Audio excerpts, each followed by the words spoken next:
She walked through my front door with a smile that didn't reach her eyes, and I watched that smile die the moment she pulled open the top drawer of my writing desk. She didn't scream.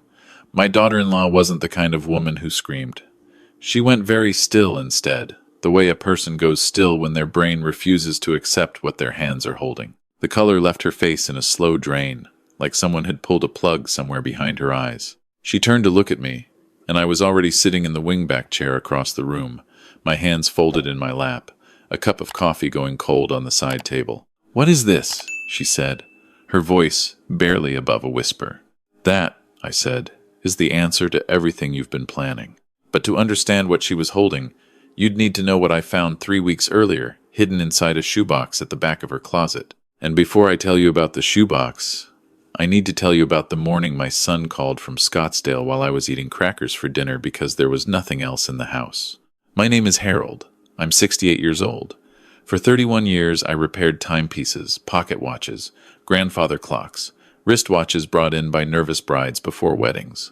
I had a small shop on Larimer Street in Denver, the kind of place with a handwritten sign in the window and a bell above the door that rang in a particular key I never had the heart to change. I retired 4 years ago when my hands started shaking enough to make the fine work impossible. Margaret, my wife of 40 years, died of a stroke 14 months after that. Losing the shop and losing Margaret in the same 3 years left a quiet in my life so complete I sometimes stood in rooms I'd walked into and forgot why I was there. My son Devin is 41. He married Claire 9 years ago. She is organized, ambitious, and correct about most things, in a way that leaves no room for being wrong. When Devin first brought her home, Margaret squeezed my hand in the kitchen and said softly, "Be patient with her, Harry. She's afraid of things she can't control." I tried to remember that. I tried for 9 years. After Margaret died, Devin and Claire suggested I sell my house on Garfield Street and move into their spare room. It would save money, they said. I wouldn't be alone, they said. I could help with the kids while Claire worked. I was 67 years old, and I had just buried my wife, and I said yes, because I didn't have the strength to say anything else. That was 11 months ago. The morning Devin called from Scottsdale, I had been in the house alone for 9 days. They'd taken the kids and gone to visit Claire's college friends. A second trip in 2 months, the first had been a long weekend in Park City. Before they left, Claire had done a grocery run, stocked the refrigerator with enough for 3 days. By day 4, I was eating rice from a box in the pantry. By day 7, crackers and peanut butter. By day 9, the peanut butter was gone and I'd been making weak tea and calling it breakfast. I knew the grocery budget because I saw it. Claire managed the finances for the household with a spreadsheet she kept on her laptop.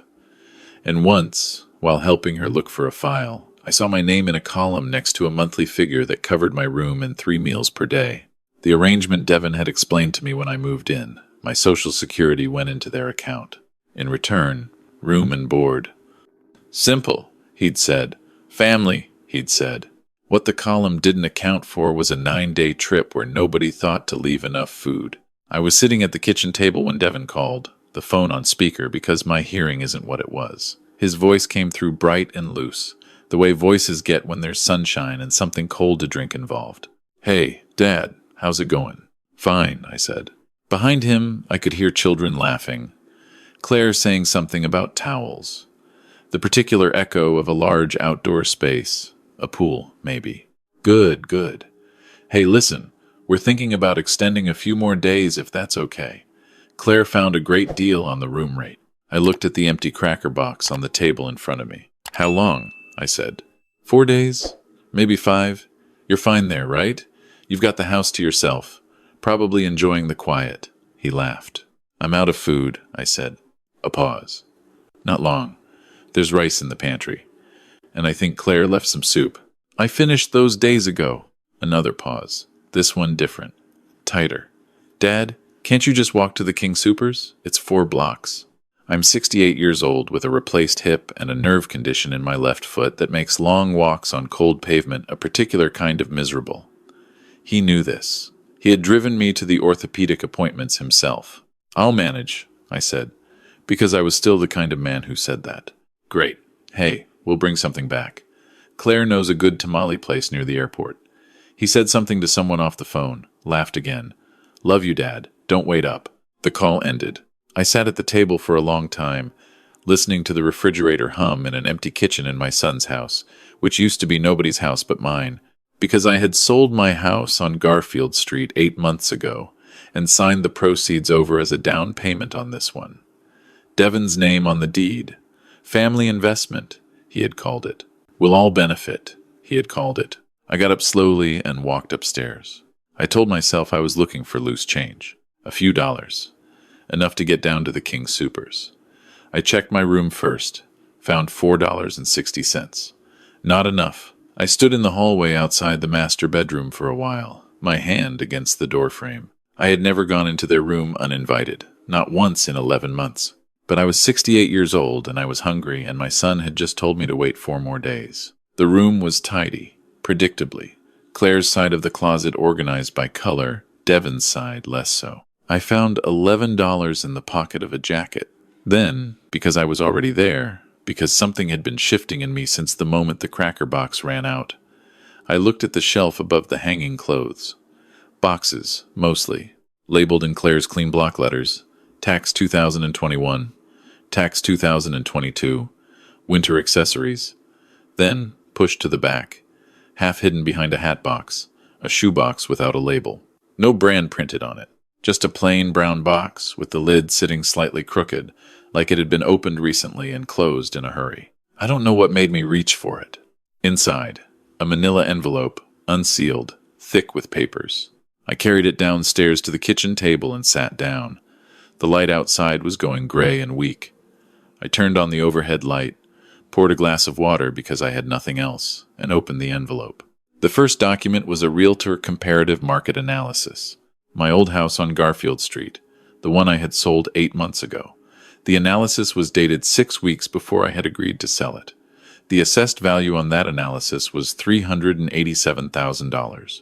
The price Devon had presented to me in a spreadsheet, gently, over coffee, explaining the market and fees and timing, was $341,000. The difference?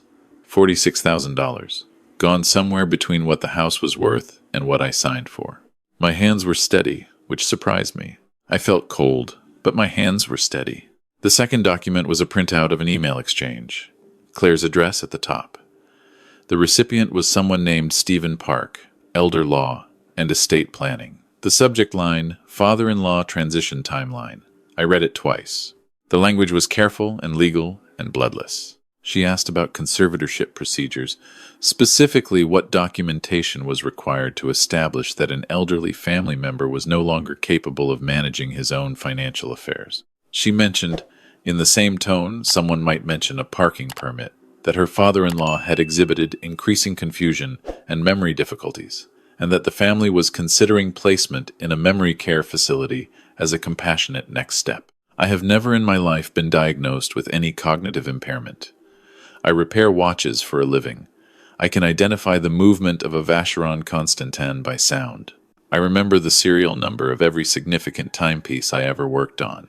But she had written increasing confusion and memory difficulties in a legal email, and Stephen Park, elder law, had written back with a list of required medical documentation and a suggested timeline. The timeline he suggested began, coincidentally, in the same month we were now in. The third document was a brochure for a place called Sunrise Gardens Memory Care in Lakewood. Studio rooms, communal dining, supervised activities. Monthly cost printed in a small font at the bottom. More than my full Social Security. The balance, presumably, to come from whatever assets remained in my name, which, at this point, was not much. Because I had signed a house over 8 months ago at a price $46,000 below its assessed value. I sat there in the kitchen with the papers spread in front of me and a glass of water and $4.60 of my own money, and I let myself understand what I was looking at. This had been planned before I moved in, before Margaret was even cold. Margaret's voice came to me then, very clear, the way it comes sometimes in the early morning when I'm not quite awake. She had said it the week before she died, her hand light on my arm, her voice already thin. "Don't let anyone make you small, Harry. You fought too hard to get here." I had squeezed her hand and told her to rest. I had not understood then, what she might have seen coming that I couldn't. I understood now. I folded the papers back into the envelope, walked upstairs, put the envelope in the inside pocket of my winter coat hanging in my own closet, and came back down. Then I opened the laptop Devin had bought me last Christmas, a gift I now understood differently, and started looking. The first thing I searched was locksmith Denver emergency. Then I called the number. I changed the lock on the desk in the study first, the old roll top that had belonged to Margaret's father, the one where I kept my own documents. Then I called a man named Gerald Okafor, an estate attorney whose name I had seen years ago on a billboard near the shop. I remembered it because the slogan was unusual. Your life, your terms. I had thought it was for divorce lawyers. It wasn't. Gerald's assistant scheduled me for the following morning. I walked 4 blocks to the King Soopers on a cold November evening and bought soup and bread and a rotisserie chicken and ate dinner at the kitchen table alone. And I felt, for the first time in 11 months, like a man making a decision rather than a man waiting for one to be made for him. Gerald Okafor was in his 50s, unhurried, with the kind of careful attention that good craftsmen have. I laid the envelope on his desk and watched him read it without comment. When he finished, he set it down and looked at me. How much of your Social Security has gone into their account? 11 months, I said. About $22,000. And the house sale differential? $46,000. He wrote something. Anyone outside the family aware of your situation? I thought about it. My neighbor from Garfield Street, Rosemary Chen, had texted me twice since I moved. I hadn't answered either time, embarrassed by something I couldn't name. My old colleague Pete Weston, who'd had the watch repair shop 2 blocks from mine, occasionally left messages. There are people, I said. Contact them, Gerald said. Not to talk, just to reestablish. You'll need character witnesses if this moves into conservatorship proceedings, which I believe it will, based on this email. He spent an hour explaining my options. Then he did something I hadn't expected. He asked me what I wanted, not as a legal question, but as a human one. I want my life back, I said. Whatever's left of it. He nodded as though this was a completely reasonable answer. I called Pete Weston from the parking lot. He picked up on the second ring and said, Harold, you old ghost, like I had been the one ignoring him. And I found I couldn't speak for a moment. Pete, I finally said, I need a favor. While Devin and Claire were still in Scottsdale, I spent 3 days quietly putting things in order. Gerald drafted documentation. I inventoried everything of value in the house that was mine. Margaret's grandmother's cameo brooch, a set of sterling silver serving pieces we'd received as a wedding gift, 11 pocket watches for my shop pieces I hadn't been able to sell because they were too personal, too connected to specific memories. A small oil painting of the Front Range that we had bought on our 20th anniversary from a painter in Estes Park. I was not sentimental about objects. Margaret had taught me that. She had given away furniture without blinking. Said objects were just the husks of experiences. The experience was the real thing. But these objects were mine, and I was choosing what to do with them. Pete knew a reputable auction house on South Broadway. I called them. A woman named Alice came to the house while Devin and Claire were still gone. Walked through the rooms with a clipboard, treated every piece with the particular gravity that careful appraisers have when they recognize quality. She quoted me numbers that were fair and specific. We agreed on terms. The pocket watches alone, $14,000. The silver, $6,000. The painting, $3,200. The cameo, which had been appraised for insurance purposes years ago, went to a private buyer Alice knew. $9,000. Total, with a few smaller pieces, $34,000, deposited directly into a new account that existed only in my name, at a bank where Devin had no relationship. Alice had everything removed on a Wednesday, carefully wrapped and cataloged with paperwork Gerald notarized. When the rooms were lighter, I felt something I hadn't expected. Not loss, but relief.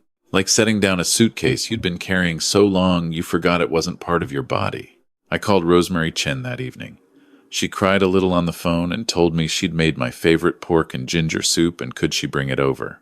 I said yes. She arrived in 20 minutes and sat at the kitchen table with me while I ate 2 bowls and told her everything. And she listened without interrupting except once, when I read her the email to Stephen Park, and she said, very quietly, "Oh, Harold, I'm not confused," I said. "I've never been confused."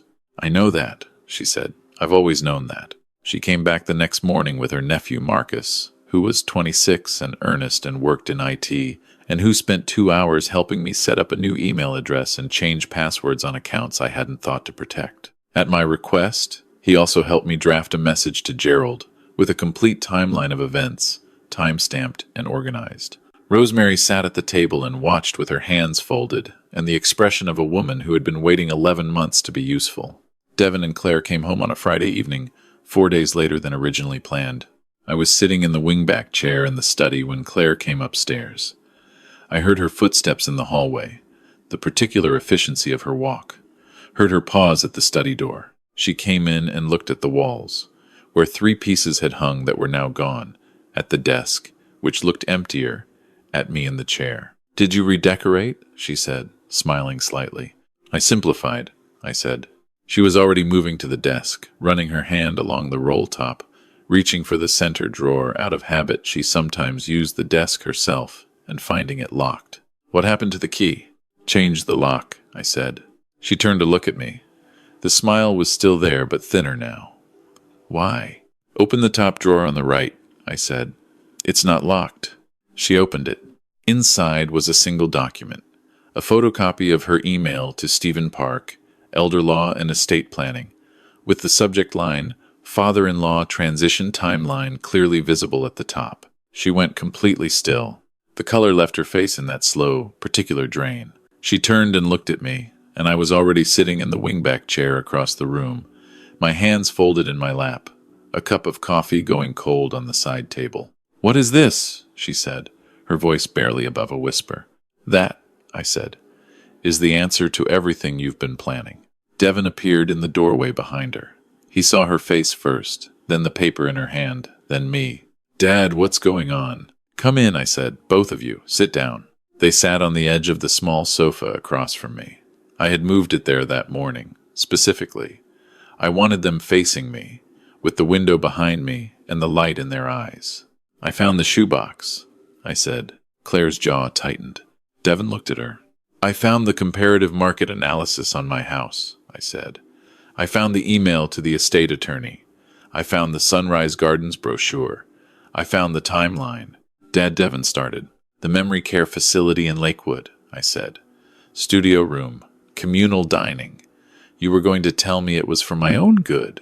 You were going to get a doctor to say I had dementia. I don't have dementia, Devin. I have replaced my own brake pads. I read 2 books a week, and I can tell the difference between a Waltham movement and an Elgin by the sound it makes. But you needed me to have dementia."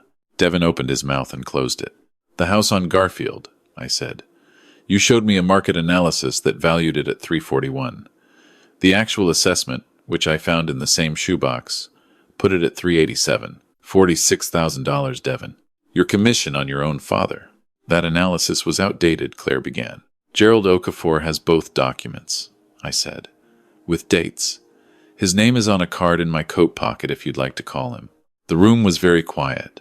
Downstairs, I could hear the refrigerator hum. Outside, November rain starting against the windows. "I've also moved the items from this house that belong to me," I said.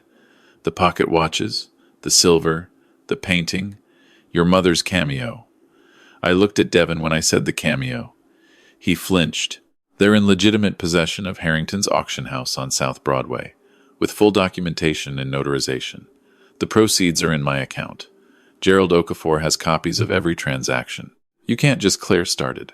"Those items were mine," I said. "Documented, receipted, purchased before your marriage, before this house.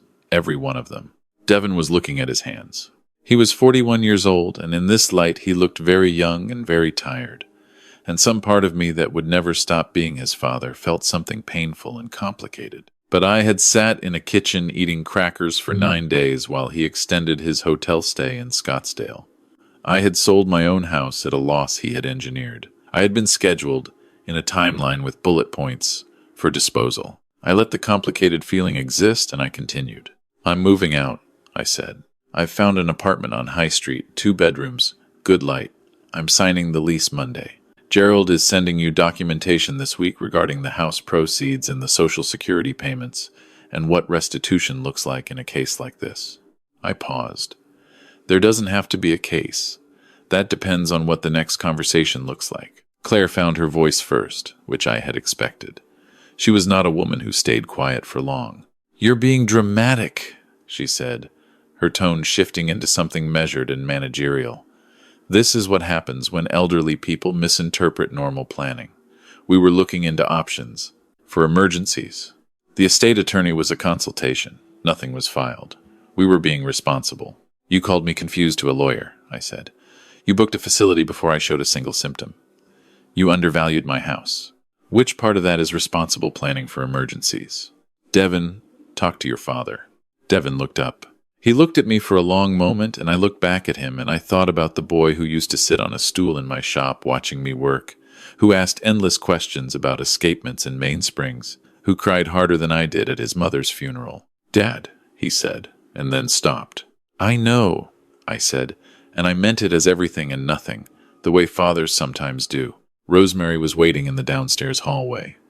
She had arrived, at my request, 30 minutes before Devin and Claire, and I had let her in and asked her to wait. When I came downstairs with the folder under my arm, she looked at my face and handed me my coat without being asked. "Mrs. Chen," Claire said from the stairs, "I didn't realize you were here." "I've been here," Rosemary said mildly. Gerald had sent a courier that afternoon.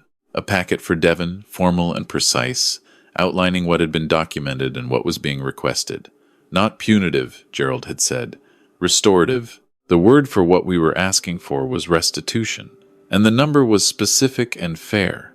And the alternative was a formal elder financial abuse filing with the Denver DA's office, which Gerald had explained was increasingly prosecuted aggressively in Colorado.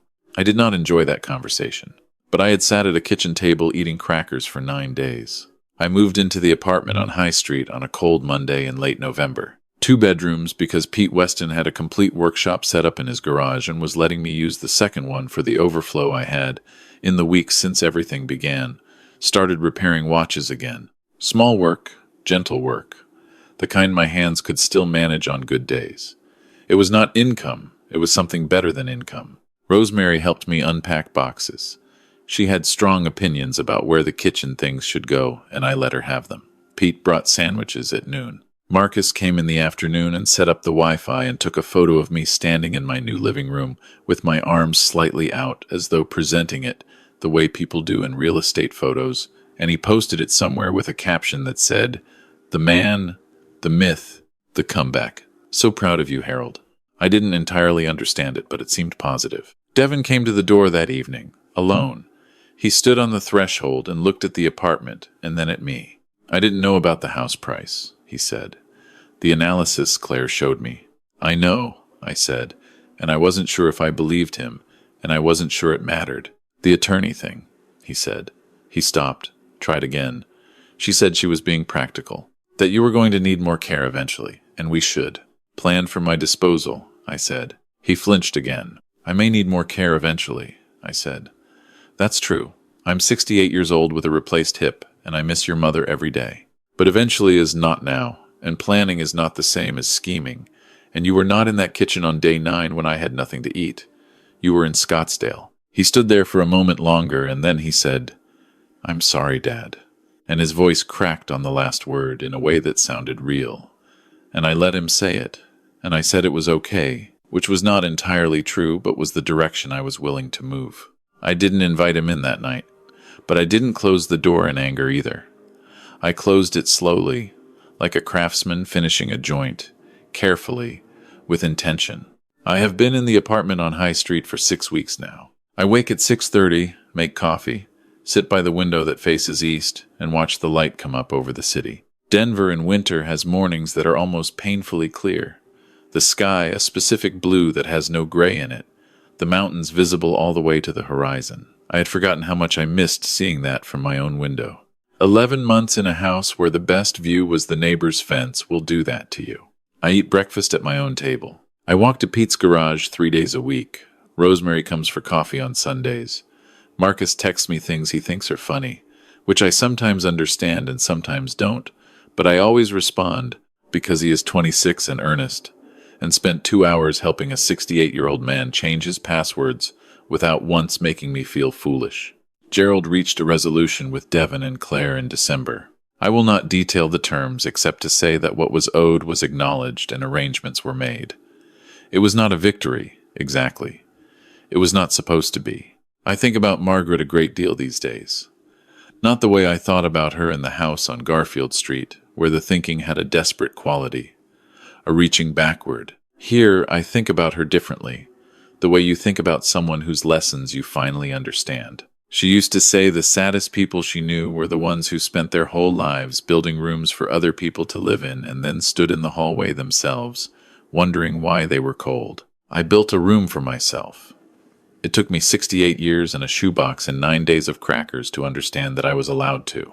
I was in Pete's garage last week, working on a Hamilton Railroad pocket watch from 1923, the kind of piece that requires patience and stillness, and a willingness to sit with difficulty until it resolves itself. Pete was at the other bench, talking about something, and the radio was on low, and outside the first real snow of the season was coming down quiet and thick, and I was aware, in a way I haven't been in a very long time, that I was exactly where I was supposed to be. The watch began to tick. I set it down and looked at it at the precise small motion of the balance wheel, the satisfying certainty of it, and I thought about all the things we carry for years without realizing we could simply put them down. The guilt of needing, the shame of age, the habit of apologizing for being alive in a space that someone else has decided they want. If any of this sounds familiar to you, I want you to know something. It is not too late. It is not too late to open the drawer, to call the attorney, to change the lock on the one room that is still yours. It is not too late to walk to the grocery store on a cold evening and buy yourself something that isn't crackers. It is not too late to sit at your own table, in your own light, and eat a meal that says, I am still here, I still matter, I still choose. I have been choosing every morning since November. Tell me in the comments where you're listening from. Tell me if this story is yours too, in some way, even a small way. We are not as alone in these kitchens as we sometimes think. And if there is someone in your life who makes you feel like you are running out of time, I want to leave you with this. You are not running out of time. You have exactly as much time as you decide to take back.